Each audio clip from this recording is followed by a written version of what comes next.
Hey, Uptown Swing level 1, it's Maddie.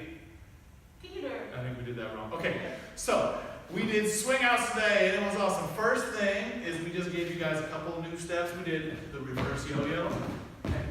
I just go in front, and we did the old stop and shake. Up, classic, rock, step, bam, shake it, hey. It's actually not a classic, it's just fun. Just do it. So then we did a swing out into a circle from open position. Here's what it looked like. We'll do it really slowly.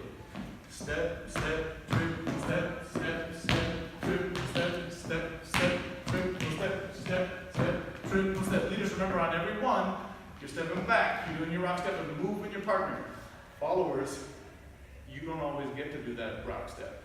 Nope. Sometimes you have to step backwards. On the circle we talked about, it's okay to step in front of yourself, step in all over the place. Yeah, and when we get up to the end of that swing out, we're going to be at the end of our ropes, right? My extension plus her extension. That's as far as we get. We got some feeling.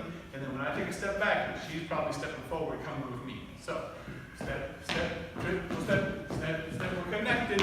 Step, step, triple step, step,